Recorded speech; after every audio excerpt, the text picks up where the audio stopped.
Hello.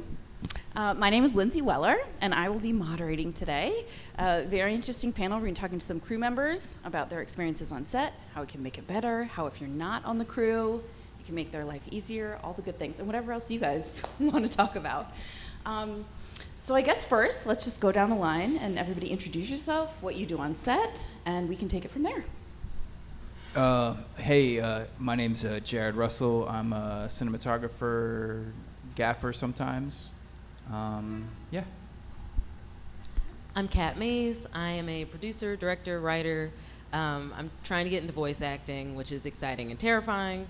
And I also create content in the online space. So I produce for both broadcast online and then in-person commercial content. Hey, I'm Zack David. I'm a camera operator, Steadicam op, and I also direct sometimes. Man, so you got a little bit of everything. Kat, you're like a woman of all trades. I like to stay busy, and that's the best way to do it. I can relate to that. So I guess let's start off with, how you guys each got into the professions you're in now. What drew you to it? Did you do something else beforehand? Just give us a little background so we can understand how you got to be where you are. And whoever can go first. I don't know if you guys want to switch if somebody's ready.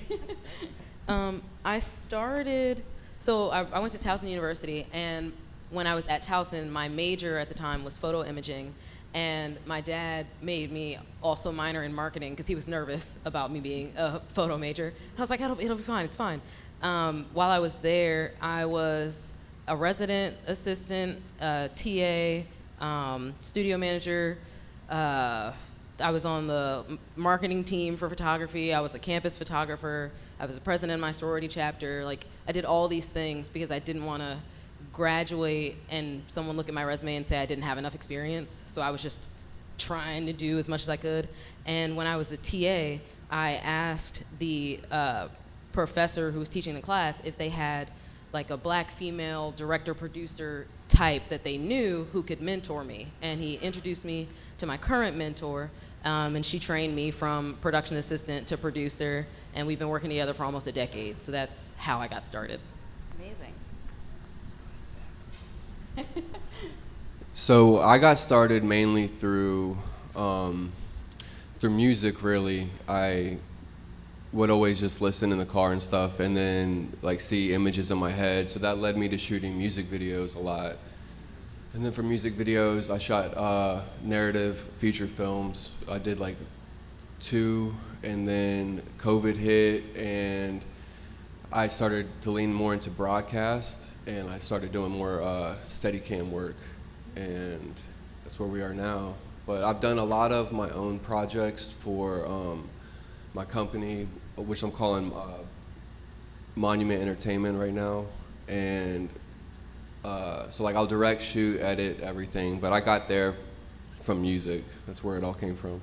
Oh, that's so interesting. I feel like, so what made you make that transition beside, like, was it natural? Is it something you were thinking about, or you just kind of found yourself doing it?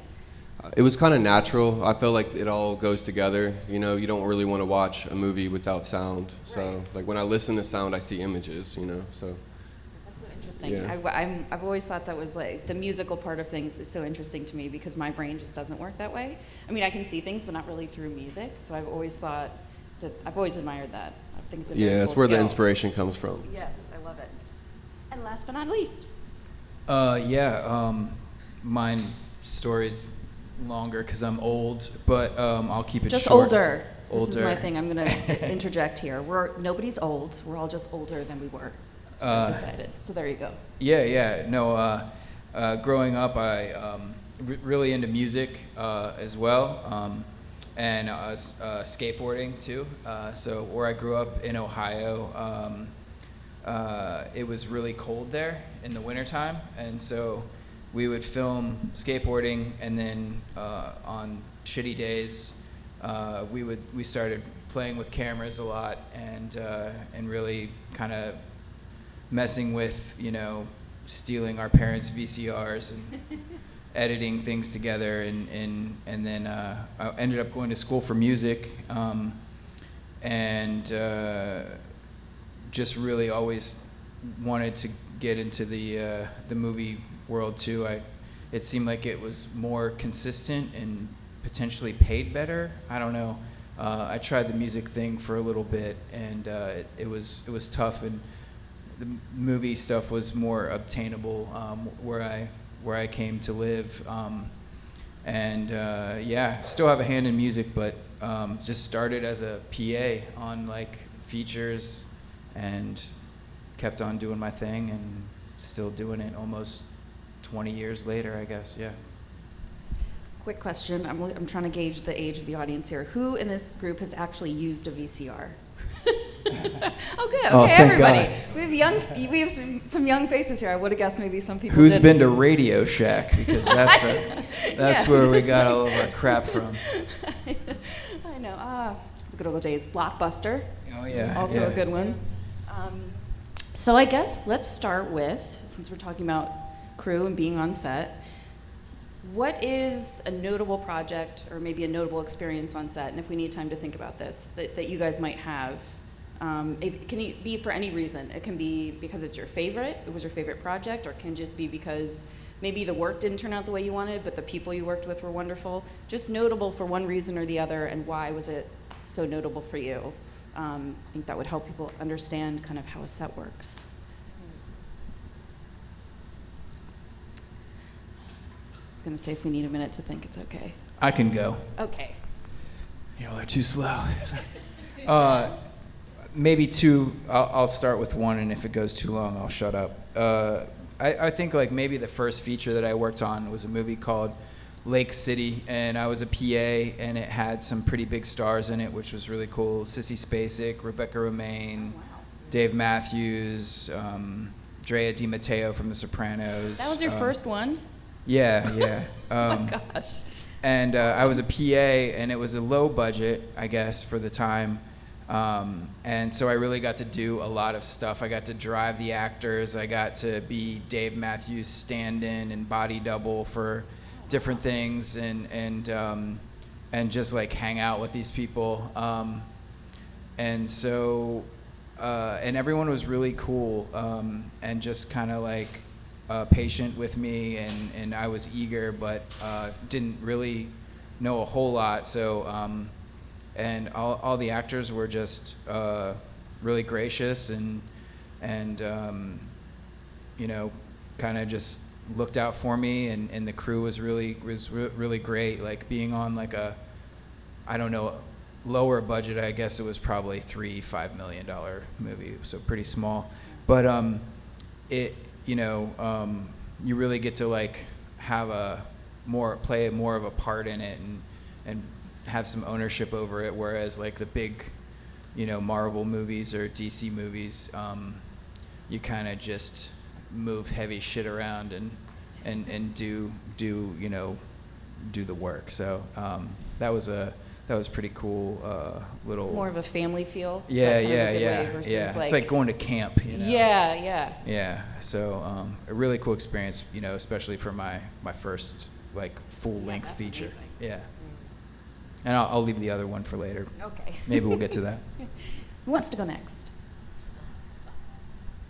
So one of my notable shoots was like one of the first, the actual first feature that I shot. It was The Available Wife, and that was my first time going into like a set where I actually had to tell like 30 different people underneath of me what I needed at a certain time. Like I was used to going in and doing whatever I wanted, and if it wasn't right, I was able to like switch it on the fly.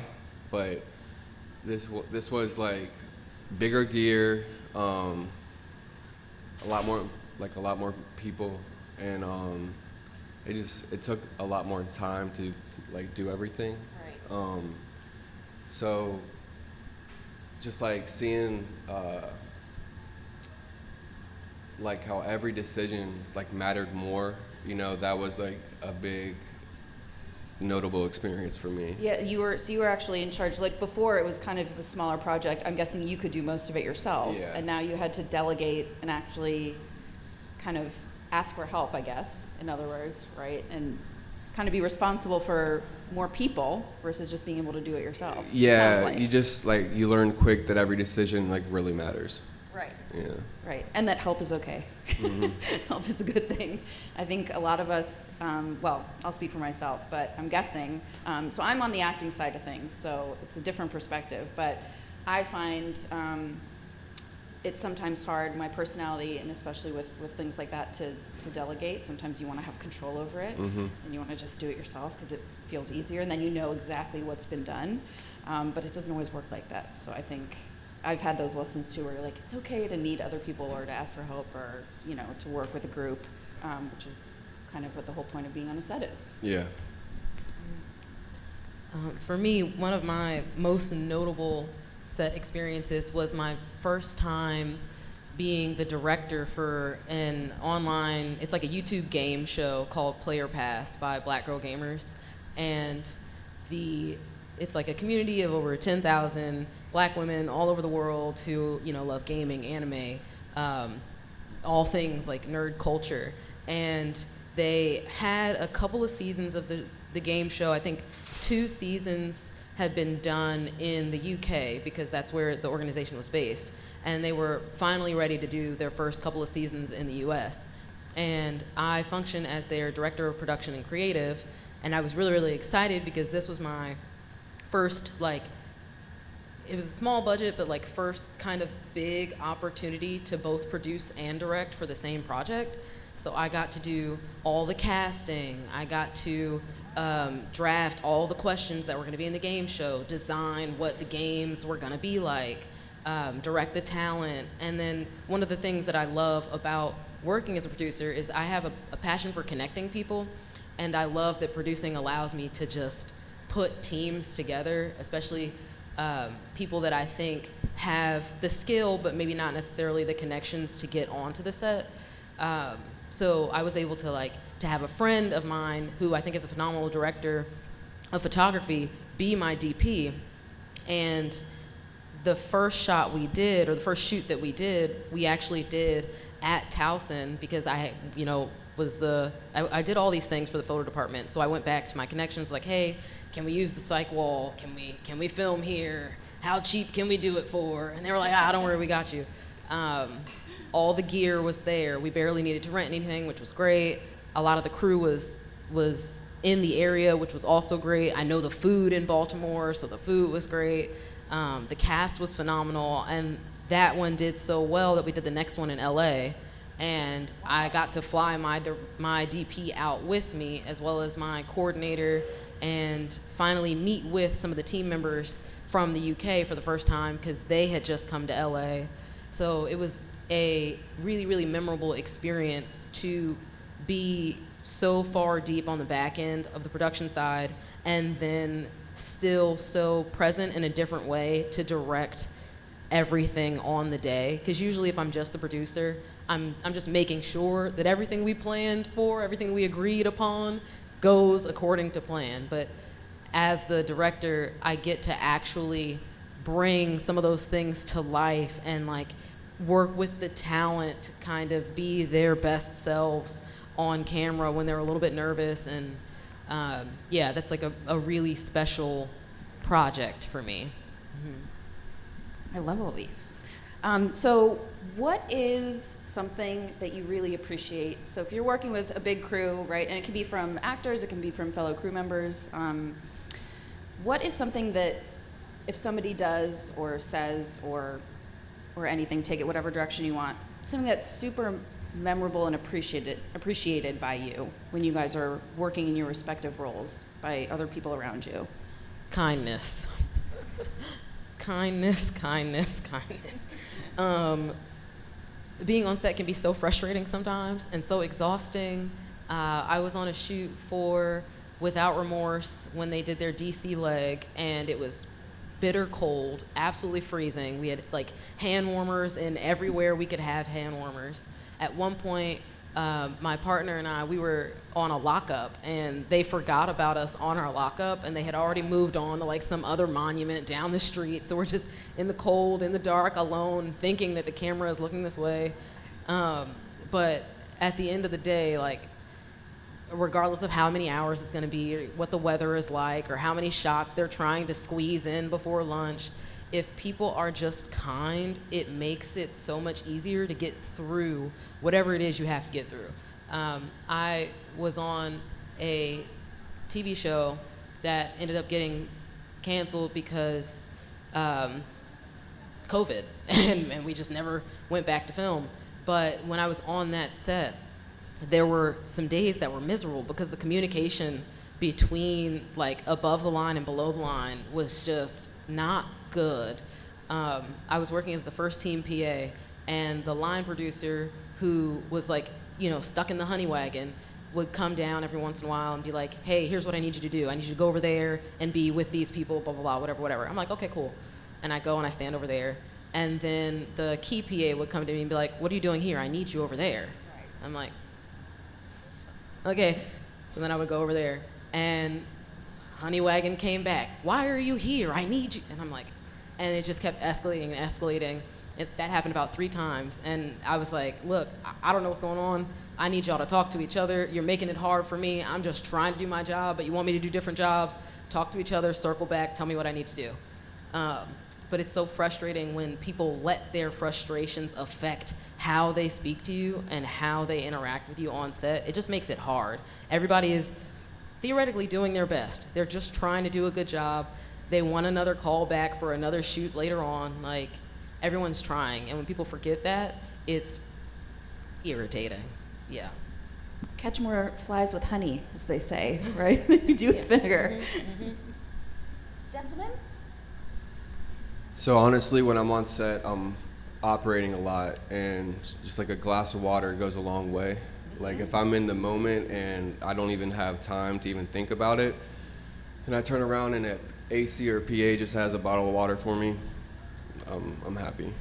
It's the little things. Yeah. Again, I know kindness probably, I'm sure all of this will have to do with kindness and patience, but it's the little things like that. You know, Yeah, being considerate. Right, depending on what your job is, right? If your job is to be a PA, which I've been myself several times, right?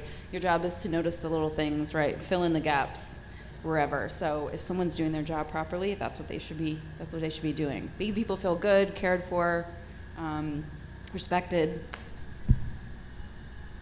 Yeah, totally. The you know, to all that, you know, kindness, humility, I think is good. Like ego from anywhere, it kind of can be an unfortunate aspect of being on set. And I think, you know, like bad attitudes can like permeate through a set where you get like one person who's just, you know, in a bad mood, or they're just a dick, you know? There's like that personality. And then they start talking to people, and then they get everyone else all pissed off, and then next thing you know, it's like everyone's pissed off, and it's like, what are we pissed off for, you know? Like, the food is, you know, oh man, lunch was bad, and it's like, I can never complain about free lunch, you know? It's like, it's the only business you're ever gonna work in where they're gonna provide you meals and food all day and give you breaks and all that stuff. And so it's very important to me when I hire my crew that, you know, I want you to be a good technician, but I also, first and foremost, it's like someone that I want to spend the day with and be able to like joke with and enjoy the time, because you know, there's a lot of ways to make money, but this is like one of the funnest ways that you can like hang out with your friends and do like a collective art, which is like, I think, a special thing, especially in the times we find ourselves in, where you can be a part of something like that not everybody gets to, you know, do with their career and their life. And so it's really about bringing together like those personalities and those people that you want to like spend your time with and everything. I love the humility one. I feel like that is that can definitely ruin an experience for people. I also, another common theme I kind of heard is like perspective, right? So Kat, your experience kind of put that word in my head, right? Like how big, okay, yes, I'm standing over here, and maybe you want me over here, but how big, we're reacting in a way that's maybe disproportionate to what's happening, right? I know you want to feel important. Those two kind of go together. But how big a deal actually is this? Can we keep perspective, right? Like, nothing terrible has happened. I know this is important, but let's keep perspective. Let's keep it in mind and use that. Lead with that versus just ego. And also the idea that I was just wandering from where they wanted me to be is wild. Right. Obviously, you asked me to be in one place, I'm gonna stay in that place. And if you came back and you found me somewhere else, post it up, on patrol. I didn't just go over there. Someone told me to move. So Cat went rogue again. Yeah.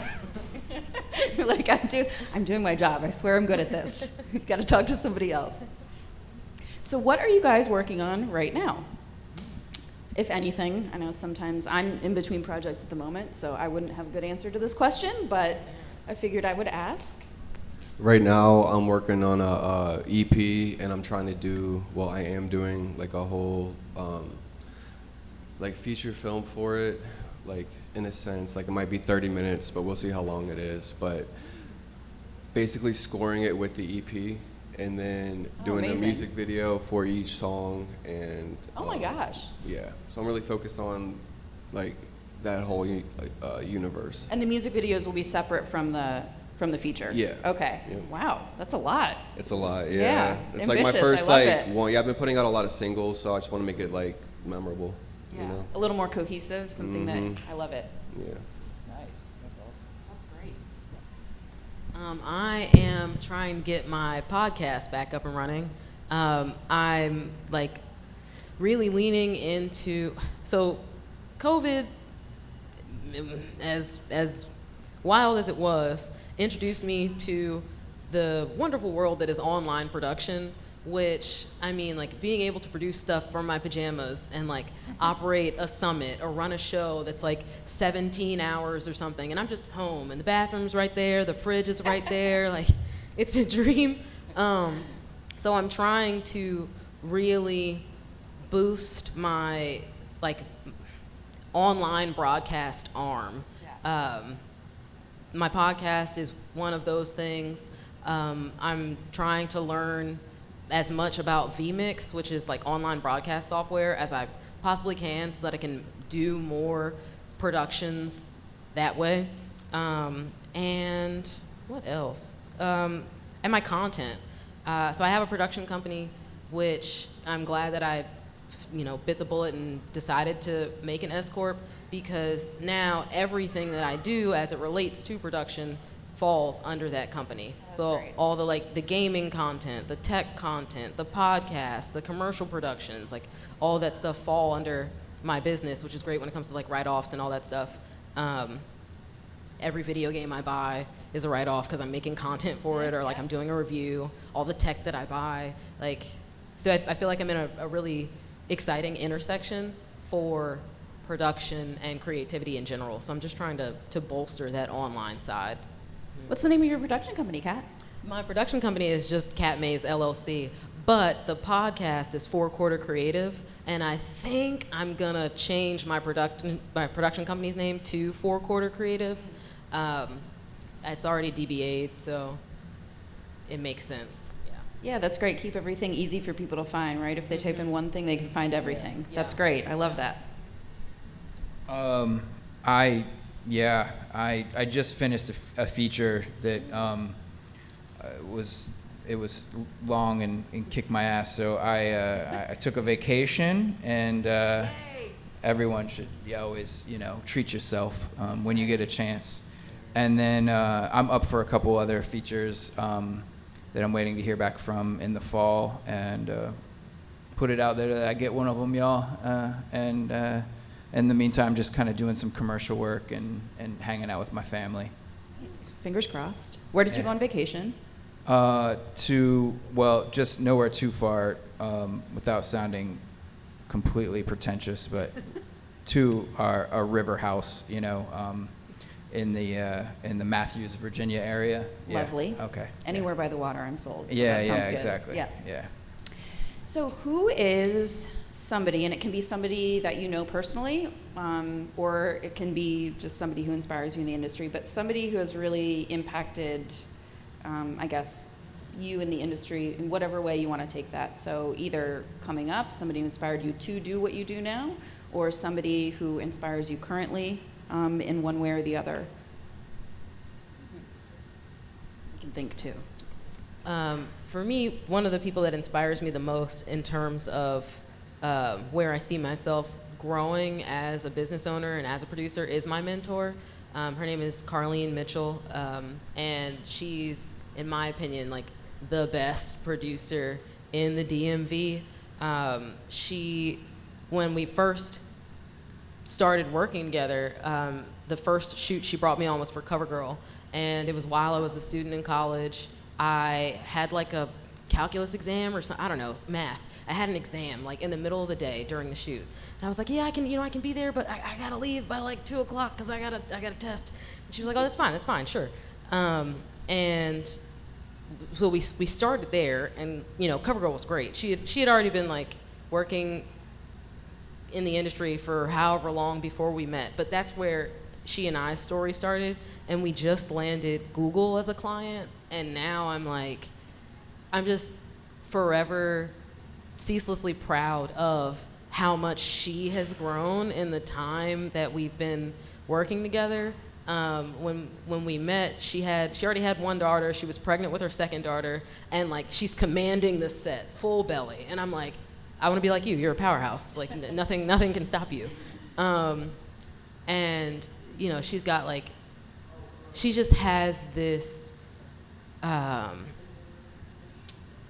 effortlessness about her. There could be a fire on the set, and she's like, no, it's fine. We got it. Don't worry about it. See? Perspective. Yes, and it just reassures you that like everything is gonna be fine. Yeah, something's definitely burning in the corner there, but you say we're fine. It's gonna be fine, and then somehow it ends up being fine. She's an exceptional human being, and I'm really fortunate to have learned from her while I'm figuring it out myself. So yeah. That's great. Say her name one more time so everybody can. What was it? Carlene Mitchell. Her Okay. Her company is Carlene Martin LLC. She's phenomenal. It's great. It's good to know good people. So I like to get their names out there. Right now, I'm really grateful for meeting my now mentor, Justin Amash. He's a Steadicam broadcast operator. Also does gimbal work for like the NFL. So right now he's actually on tour for Fox. So whatever games they broadcast, he's on the field doing their stuff. So he has like a contract or like an understanding with NBC, and he does nightly news and meet the press. Yep. And so I'll fill in for him and basically run his gear for him, which is like a big step up for me to like actually be in that environment and actually run Steadicam. So I'm really grateful for him right now. Also, it sounds like he's a person who has a wide range, works in a wide range of settings, which is really, really cool to know somebody who can kind of put you in those different scenarios. Yeah. So like I was in film before this, and then stepping into the broadcast world, he opened it all up for me, like to different networks and everything. Yeah, that's fantastic. Yeah, so I'm doing ESPN, ABC, NBC, News Nation. All the big ones. Yeah. You got it covered. So yeah, it's all because of him right now. Oh, that's fantastic. Yeah. Yeah, it's cool that you got someone and you're grateful for it. A lot of people use people as a stepping stone sometimes. Networking is everything. Yeah, totally. Yeah. Oh, my turn. I think my inspiration, came from probably like watching, music videos and directors and cinematographers and just being like, oh man, that is so, that's so fucking cool. I want to do that. I want to be a part of something like that. Watching, Coen Brothers is a big one. Roger Deakins, one of the best cinematographers that's still alive. Steven Spielberg stuff, all the Janosch films, Quentin Tarantino, Guy Ritchie, Spike Jonze, like just like really creative directors and people that are doing, you know, stuff like that where you see it on, and it's just more than just like a movie. It's like it's an art, you know, and you're like, this is really inspiring. You can see their passion in it, feel it. Yeah, and it's different than something that you've seen before. And then, you know, sometimes you get a chance to work with them, and you're just like, this is really cool, you know. So yeah, it's really cool. Amazing. Was the answer to this question for me is yes, and I'm sure everybody in the entertainment industry, I think at one point or another, has been like, why am I doing this? I think I should stop, because it's very difficult. So I'm wondering if you all have a moment, or maybe many moments, where you've thought that, and how did you get past it, right? So I guess, what was an obstacle? Did something ever make you change your mind and think, you know, this is too tough, this isn't for me, I don't want to do this? Those 16-hour days. Yeah. They'll make you think. Yeah, 30 days straight, 16 hours. How much do I actually like this? Yeah. Yeah, that's really it for me. That made me realize that I wanted to focus on like things that I actually liked. Like, even though it was a movie, I don't really want to be on it if it's not really what I want to do. Right, you know? exactly, right. Oh, that's a great way to say it. Yeah, right? I did a couple Christmas films. They weren't Ah. the best. You know, they Yes. weren't Those that are fun. the best. Hallmark. I don't know, you strike me as Christmas. I don't No. know, you see, like... It was way too cold. It was so cold. But yeah, that just made me focus on like my art, Yeah. as opposed to just a check. You know. Yeah, so that's good. So it steered you in that direction. I was going to say, I mean, a lot of times knowing what you don't want to do, even though it would be more helpful to know exactly what you do want to do, but ruling things out can be just as helpful sometimes. Exactly. Because you don't know until you know. Yeah, that's why my check basically is in the broadcast world. It's like an 8-hour day. Sometimes it's like a 2-hour shoot, but I still get the 8 hours because it's the Work-life union. balance. Yeah, you know, Work-life and then I get balance. to, you know, go do my own art, and I still do my own like projects for my own company, you know, but I get to Great. focus on what I actually want to do. Right. Fantastic. I never had a moment of like, this industry. But before I got into production, I knew, I mean, like when I started college, I knew I never really wanted to work for anybody else. I wanted to be in control of my own schedule to the best of my ability. And even though the ebb and flow of production work is anything but in control, it feels like so much freedom to me to just have nothing to do all week, and then suddenly I have like 4 days on set, and then that's rent for the next 2 or 3 months, and we're good. And then I can, you know, take a couple days off, you know, work on my podcast, work on my content, you know, that kind of thing. I will say, I have had experiences of like, I never want to be in this role again, in this capacity. So Okay, yeah, so similar to what Zach was saying, right? yeah. So like,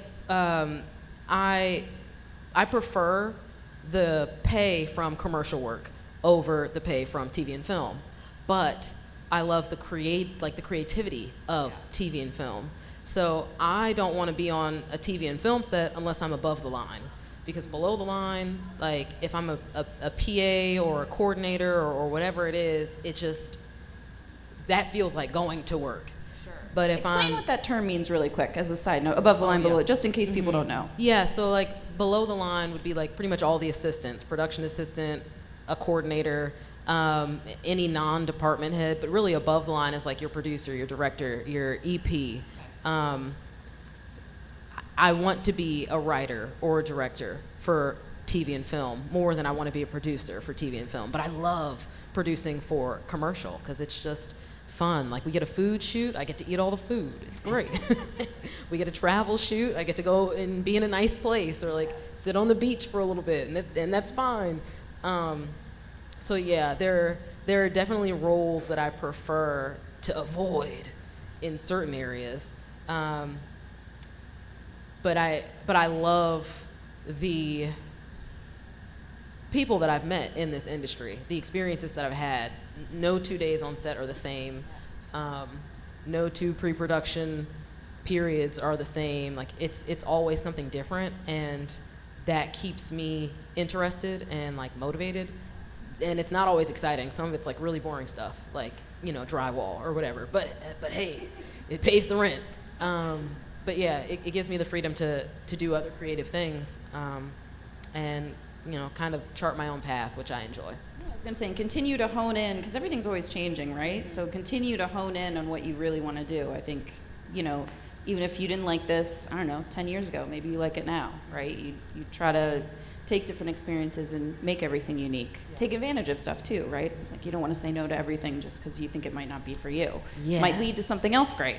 I will take a PA gig in a heartbeat if it means it's a cool job, or I get to be in a cool place, right, or meet interesting people. I'll be there. Exactly. Like I'll get the water, I'll get the coffee, I'll walk it all back by hand, whatever you need. But if it seems like something that I would enjoy, regardless of the role, then I'm game. Or it might help you get to wherever you're going in one way or the other, right? Like you meet somebody useful, so you have to always weigh it out. And again, we're talking about the humility thing, right? Like don't let ego let you miss out on things like that. And Jarrod.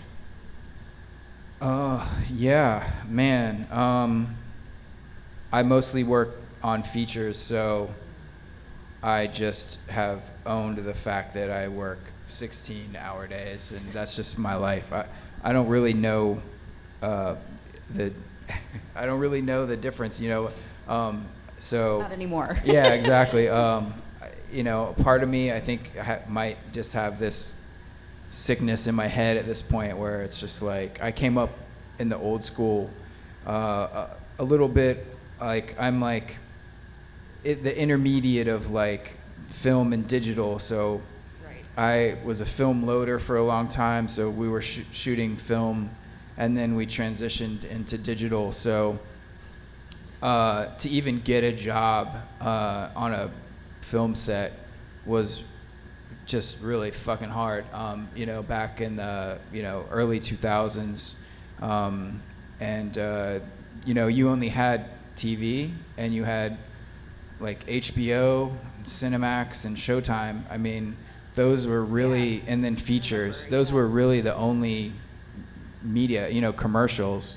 And it wasn't until streaming, it made it a lot easier for more people to get into the business and to have, you know, a job and to get a job. So when I was coming up, it was just, you were lucky to be there, honestly. And you had to work your ass off to do that. And, you know, sick days and all that, there was just none. There was no forgiveness. And so I guess at this point I've accepted it, but to that extent, you know, it's gotten better. The culture and in the, you know, hazing or whatever it is that, you know, just the whole set culture and the hours and everything have gotten better. They're not, you know, amazing, but yeah, it's definitely gotten a lot better, easier. Accommodations are better, and crews looked after more, and we don't have to like sacrifice our bodies so much like we did when we were coming up, and we can be more speak more of our, you know, grievances than you could before, because before it was just like, oh, he's got something to say, bring in the next guy. Yeah. So yeah, it has gotten better. I think largely because there is just the culture shift in society, but also just the outlet for media is just so much more than it was before.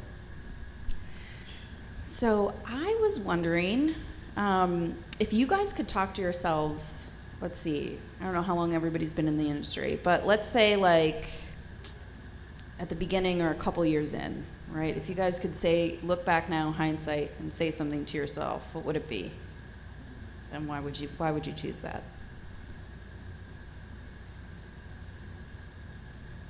This is a curveball. So. I don't know what if I should say what I would really say. It's probably. It's okay. We're all about honesty here. Go ahead. Yeah. I'll take the fall. I said say it, so I'll take the fall if it's bad. Yeah, I would probably say like stop, fucking partying so much and like, focus on your job. If this is something, I might be a little further along if I, but I had a lot of fun early on, and everything, and just,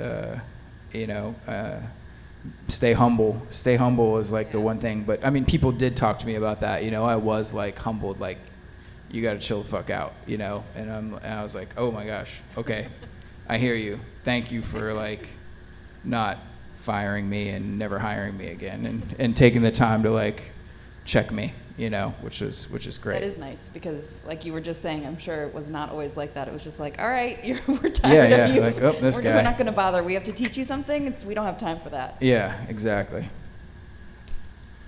I would tell myself to start my business immediately. Like, fill out the paperwork, put down the money, whatever it is you need to do, and take like, business literacy classes, because I didn't start my my company until like 3 years ago, but I should have done it like instantly, because there was a point when I was trying to buy a house, and I had the down payment saved up. I had the money was there. The credit was great.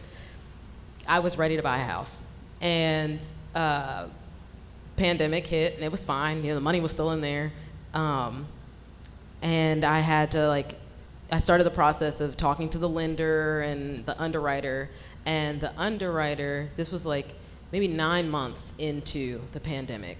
And the underwriter was like, well, you've been unemployed for 9 months. And I said, well, the world has been unemployed for 9 months. We're kind of shut down here. Yeah, what are we talking about? And, oh, you're a 1099er. It's like, yeah. And she was like, you don't, it doesn't show you have, you're unemployed now. You don't really have consistent income. But had I started my business in college when I was doing photography, I would have been able to W-2 myself and show that I was employed. So that's the only, well, that wasn't the only reason, but that was like the biggest kind of driver for me to hurry up and do it. Because when I got my first W-2 with my own name on it, that just it just made me so proud. And I went through a whole lot of mess to get to that point, because by the time I did start my business, the money wasn't there, the down payment wasn't there, because the effects of COVID had taken effect.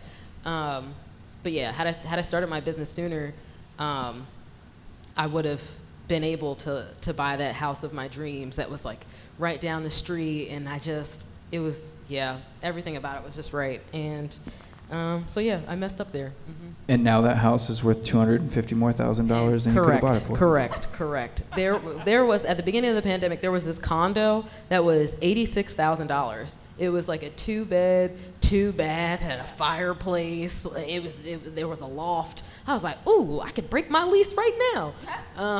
And I should have. And I didn't, but it's okay. Hindsight is 20/20. Yeah. This question wasn't meant to make everybody sad. Hindsight is painful. Yes, it was not meant to make everybody sad. So trust your gut a little bit more is what I'm saying, right? Yeah. Trust your gut more. I don't want to put words in your mouth. That sounds like the message there. Am I right? Yeah. Okay. Trust your gut. Take the leap. Invest in yourself. I would have invested more in myself. Yeah. Love it. And I'm doing that now. Yes. I would have told myself, stop seeking approval, especially from people who aren't your audience. If you just put out your own stuff, people will find you. If you put out the right way, people will appreciate that and actually inspire you to create more of what you want to do. I would always go to friends who I thought were in the same realm as what I wanted to make, and they would see it completely differently than I would. Right. And that would get to me. And a lot of the times it wasn't what I thought was the problem. I thought it completely sucked or something. Right. And they would only be talking about the color correction or something like that. But they wouldn't be able to explain it. You know what I mean? But that would mess you up for 6 months and be like, yo, what's wrong with this project? Or, yes. But, that's just minor details. But if you just get in your lane, start putting stuff out, you'll, become, your Guy Ritchie or your Tim Burton, your own thing. I love that answer so much. I feel that daily too. That's a great one. I can relate to that a lot. Well, we have about 15 minutes left, so I wanted to open up the floor to any questions, if anybody has any questions. Yes? First off, thank you all so much for your time, your sharing your experiences. I was hoping you could help elaborate on longer shoot schedules, specifically making that transition from music videos to features or music videos to commercials that may be a week or more to shoot. Shows that where you're spending time with the same people every day, you got these long hours, you got these early mornings, and maintaining that stamina and like not burning out, like not spending all that energy like the first few days of the shoot. Just curious to hear y'all's experience about making the jump to spending time on set for weeks, maybe months at a time. I just wanted to, just in case people couldn't hear, the question was, how do you go make that transition from booking mostly shorter commercial shoots, maybe just a day or two, right, to working on features, these 16-hour days that maybe go on for a month that we were talking about before? Like 8 months. Okay, longer. Yeah, I'll go. That's what I do. It's tough. I have a family, but this is what I've done their whole life, so they kind of know. But I think and now I don't get to work at home so much anymore. And they're getting older, and But I think what's good and bad about it is, or what you have to keep in mind is perspective. Is what's cool about it is, yeah, the days are long, but like, again, the culture shifted a little bit, so you can sit down on an Apple box in between takes sometimes and everything, where it was like, nah, you go stand by the carts and like be ready to go before, and all that kind of stuff. Or if you're gonna sit down, go away, like back behind a set wall or something. But there's a couple things that I do. Is one, it's like really just try to take care of yourself, eating well. When you're younger coming into it, I'm not sure how old you are or whatever, but you want to like go out and like fucking party with everyone at the end of the night, like, yeah, we're all going here, and then that will really just like wear you down, and when you're on set, you're not your optimal self. So it's like really just knowing your limits and take care of yourself. So I wear like a different pair of shoes every day. I wear, comfortable clothes, and really try to get rest and eat. Like I stopped drinking coffee. I don't drink alcohol or do drugs anymore. Like, and I really try to like have the food and the fuel that would like fill me and fuel me like with the nutrients that I'm supposed to have. Rather than just like, I'm fucking hungover, man. Let me get a cup of coffee. I'm still like, let me drink another cup of coffee, take some Advil, you know what I mean? And you're just living that like drag, and like even at my, age, like I can outwork like half the people there, like, and just show up and stretch a little bit and go do the work. And so, yeah, it's a transition for sure, but the rewarding part is like that month. I usually try to take like the whole month of August off, and I usually try to take from, if I'm not on a show, like I'll try to take from like December to like mid-January off. So like I'm getting all of that holiday time with like my kids. They're out of school, I'm out of school, so it's like really quality time. And like we always do like a big family vacation, and then I'm just home like in the summer, where a lot of dads, like they'll see their kids from like 6 to like 7:30 or 8 o'clock at night, and when I'm off work, like I'm picking them up from school, I'm taking them to school, you know, and just really getting some quality time and having, you know, not just weekends off, but like months of work, you know, of no work, where I feel like the trade-off is more rewarding, you know. And also I'm able to like just bank up money. It's like being in the military, but way cooler, you know. You don't have to pay for your food. I'm getting put up, and so I'm just like depositing checks every week, and finding like ways, like, you know, it's my job to work and all that, but like it's also like if it's like a bigger show, I'm trying to find ways to like have as much money from these people as I can, because they're richer than me.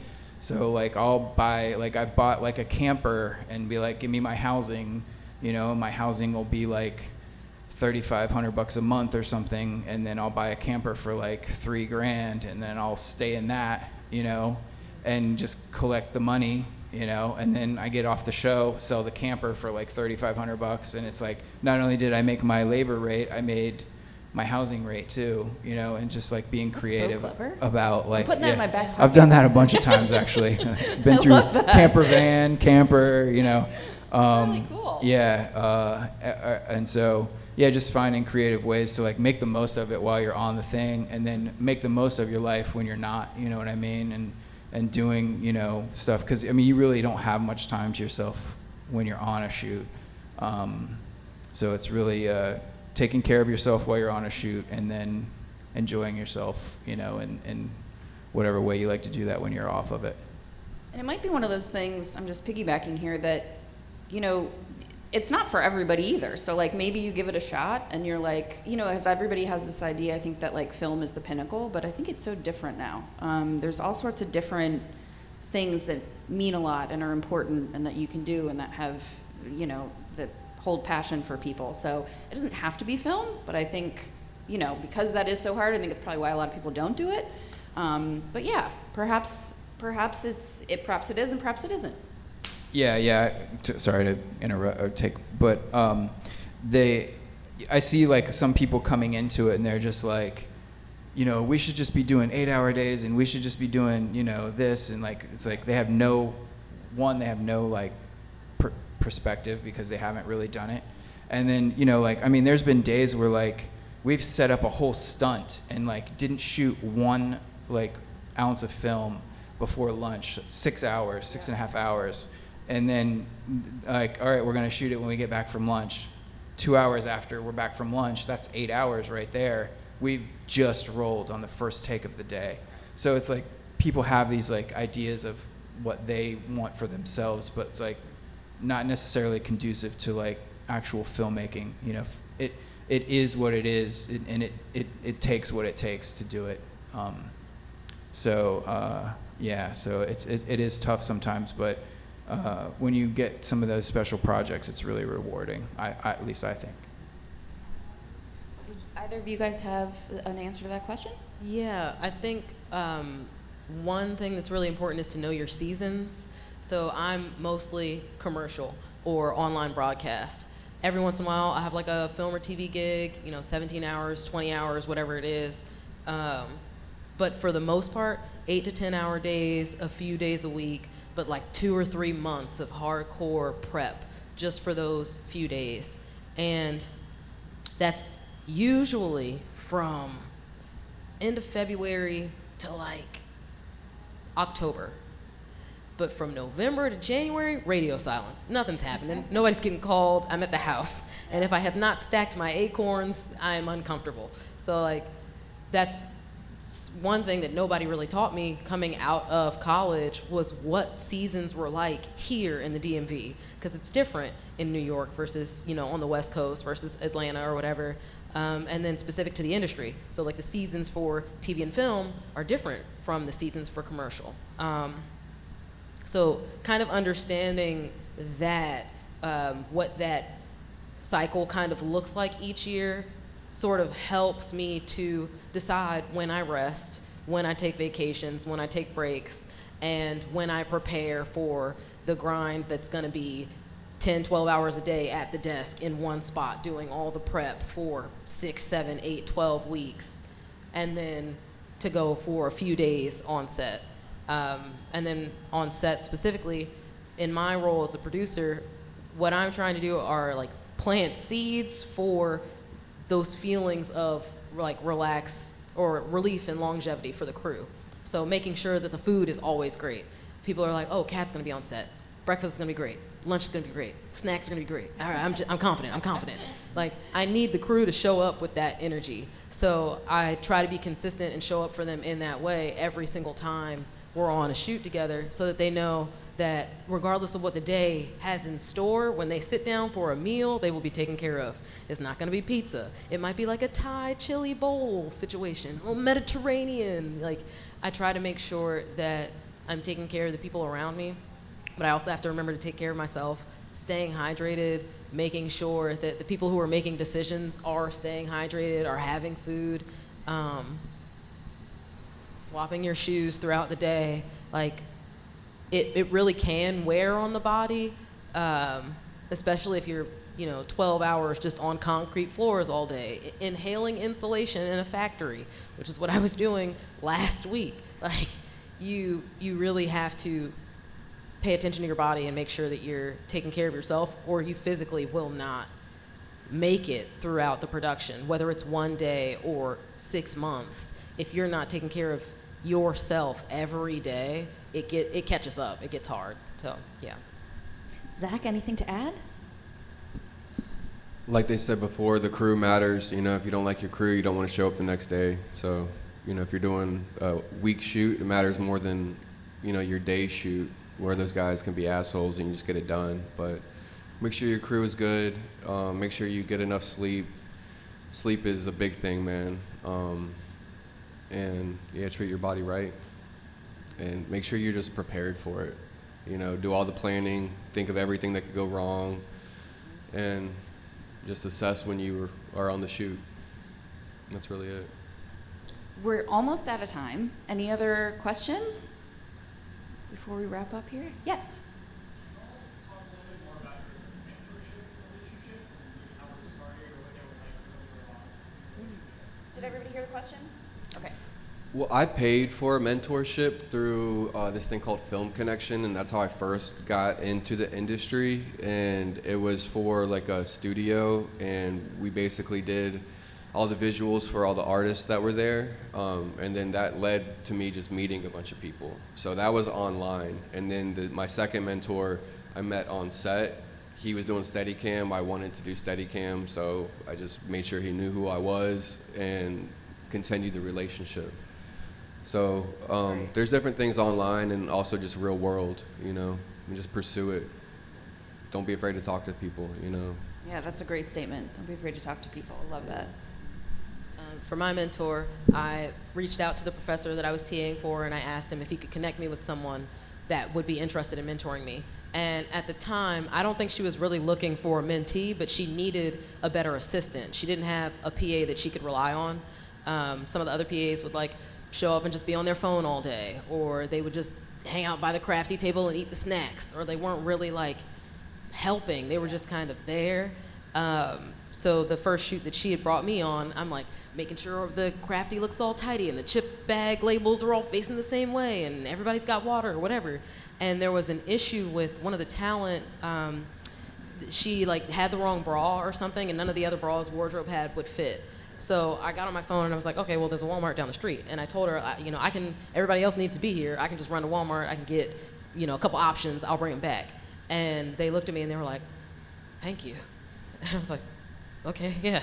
So I went, I got some stuff, I came back, and one of the things that I picked worked, and it was great. But it was that moment that for her was like, yeah, I'll mentor you. Initiative. Yeah. Yes.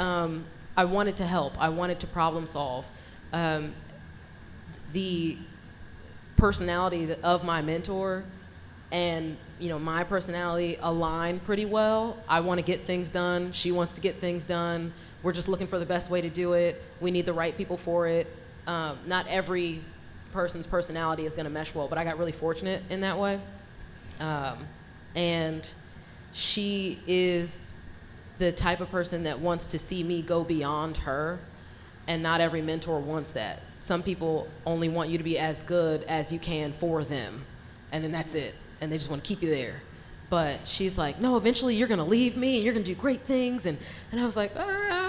And she was like, no, but you're gonna leave me and you're gonna do great things. And I'm like, hey, like, I am immensely appreciative that she believes in me in that way, that she's not just trying to train me to a point and then hold me back. She wants to see me, expand. And yeah, I got lucky in that way.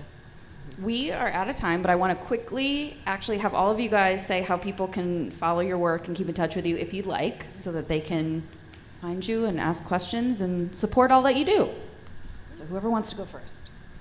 Yeah, I'm on, I think, 2 social media things. Yeah, me too. Only 2. I love it. Yeah, Facebook. I mean, reach out to me if we have some mutual friends. I'm sure I would add you. And how can they find you? Full name? Jarrod Russell, Jarrod Russell.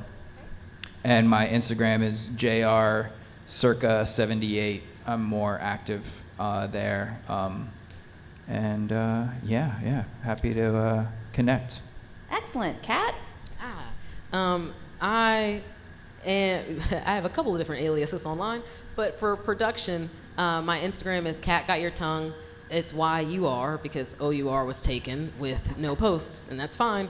But is it Kat with a K? Kat with a C. Oh, with Kat with a C. Yeah, okay. yeah. LinkedIn, Kat Mays, CAT space MAYES. Those are the 2 like production focused spaces. And then in terms of my like gaming content creation, that kind of thing, tech, it's all at Kopakashi, so COPACAXI. And that's like YouTube, Twitch, Instagram. And then the podcast on YouTube is 4 Quarter Creative. Oh my gosh, that's so much to keep track of. No Tinder profile? Or? No, but Just making sure. Okay, if you guys didn't Zach's know, got one. Bumble, I'll get him to give it to y'all. Bumble has a Bumble for friends, like a Bumble BFF. And I'm going to Japan next week, and I used it to find a friend who lives in the U.S. Hey! She's from Japan. She's learning English. She's trying to help me learn Japanese. We play Marvel Rivals together. It's great. So all that to say, you might also be able to find some people in film, TV, all that jazz in your area on Bumble for Friends. Yeah, that's great. If you're just Good looking for advice. friendship. Don't go into the DMs too early. Just Yeah. Be cool. Zach? And you can find me on every platform under my artist name. It's Zack David, ZVCK David. And I have a website as well, www.zackdavid.com. And I'm going to do a shameless pitch for myself here, too. I'm an actor and model and host. And you can find me on Instagram and Facebook, Lindsey K. Weller, Lindsey with an E. And it was a pleasure speaking to you guys. You guys are all phenomenal. And I'm so glad I got to chat with you today. And thanks, everybody, for coming. Thanks, Joe. Thanks for having us.